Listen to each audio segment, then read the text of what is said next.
कभी गौर किया है, जिसे हम सबसे ज़्यादा चाहते हैं वही हमें नज़रअंदाज करता है, और जिसे हम नज़रअंदाज करते हैं वही हमारी एक झलक के लिए तरसता है।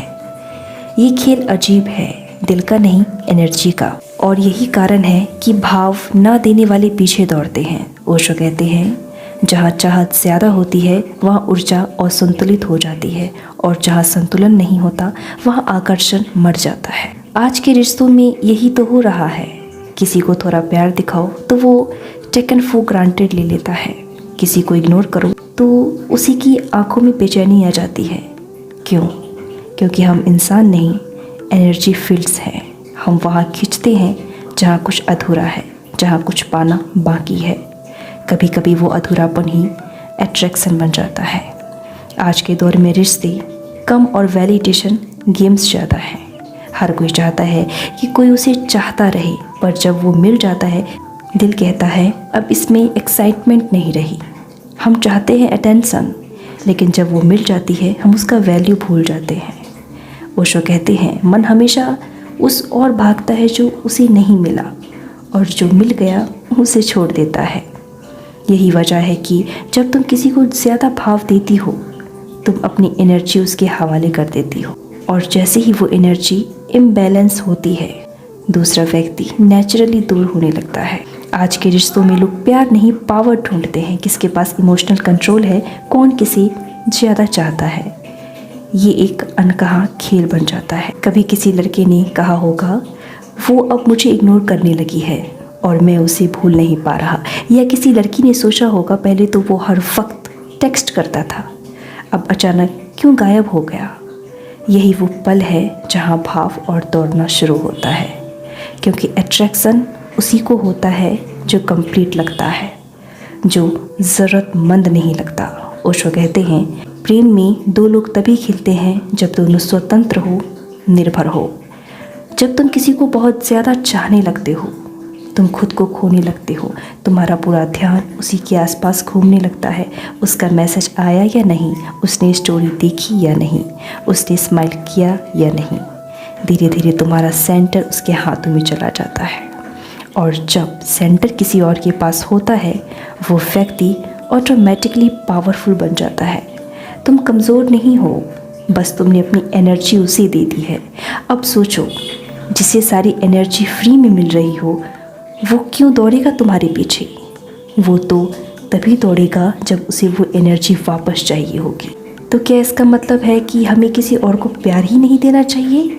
नहीं, बिल्कुल नहीं। प्यार दो, लेकिन खुद को खोए बिना। भाव दो, लेकिन अपनी कीमत भूले बिना, क्योंकि भाव तभी असर करता है जब उसके पीछे सेल्फ रिस्पेक्ट हो। ओशो कहते हैं, जिसे खुद से प्रेम नहीं उसका प्रेम हमेशा अधूरा रहेगा। जब तुम अपने भीतर पूर्ण हो जाते हो तो तुम्हारा ना भाव देना किसी खेल की तरह नहीं बल्कि एक शांति की तरह लगता है, और यही शांति सबसे बड़ा आकर्षण है। आज के टाइम पर जो सबसे कॉन्फिडेंट दिखते हैं वो ज़रूरी नहीं है कि वो प्यार में सफल हो, पर वो इतना ज़रूर जानते हैं मैं खुद में इनफ हूँ। तुम देखो, जो लोग खुद में व्यस्त रहते हैं, अपने काम में, अपने ग्रोथ में, अपने पैशन में, वही लोग सबसे ज़्यादा अट्रैक्टिव लगते हैं, क्योंकि उनकी एनर्जी ओवरफ्लोइंग होती है। वो कुछ मांगते नहीं, वो बस देते हैं, और यही वाइब सबसे ज़्यादा मैग्नेटिक होती है। ओशो कहते हैं, जब तुम भीतर से पूर्ण होते हो तब प्रेम भी तुम्हारे चारों ओर नाचने लगता है। भाव देना बुरा नहीं है, लेकिन बार बार ये साबित करने की कोशिश करना कि मैं तुम्हारे लिए कुछ भी कर सकता हूँ, वो तुम्हारी एनर्जी को कमज़ोर कर देता है। अगर तुम किसी को 24 घंटे अटेंशन दोगे तो वो तुम्हारी प्रेजेंस को ग्रांटेड लेगा, लेकिन अगर तुम अपनी ज़िंदगी में बैलेंस्ड रखोगे तो वो तुम्हारी अब्सेंस को नोटिस करेगा, और यही मोमेंट होगा जब वो दौड़ना शुरू करेगा। प्यार में डिस्टेंस भी ज़रूरी है, क्योंकि वही तुम्हारे अस्तित्व को ब्रीदिंग स्पेस देता है। जैसे फूल को ग्रो होने के लिए स्पेस चाहिए, वैसे ही रिश्ते को भी चाहिए थोड़ा सा साइलेंस, थोड़ा सा मिस्ट्री। जब तुम किसी को थोड़ा स्पेस देते हो तब उसे महसूस होता है कि तुम खो भी सकते हो, और यही डर उसे फिर से तुम्हारी ओर खींचता है। कभी कभी भाव ना देना वो मिरर बन जाता है जिसमें दूसरा अपना लालच, अपनी चाहत और अपना ईगो देखता है। आज के रिश्ते इंस्टेंट कॉफ़ी जैसे हो गए हैं, जल्दी मिलते हैं, जल्दी ठंडे हो जाते हैं, क्योंकि लोग चाहत को अवेलेबिलिटी समझ लेते हैं। इसलिए जब तुम थोड़ा पीछे हटते हो तो सामने वाले को पहली बार एहसास होता है कि तुम सिर्फ एक ऑप्शन नहीं, एक प्रेजेंस थे। तब उसे समझ आता है कि जो भाव तुमने कभी दिए थे वो अब उसे दुनिया में कहीं नहीं मिलते। और तब शुरू होती है भाव ना देने वाले पीछे दौड़ने की कहानी।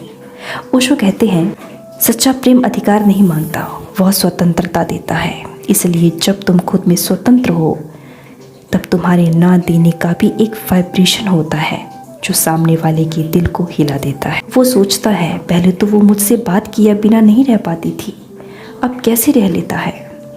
वो डरता है शायद अब वो मुझे भूल गया है, और इसी डर में वो फिर तुम्हारी ओर बढ़ने लगता है। देखो, भाव ना देना कोई चाल नहीं होनी चाहिए।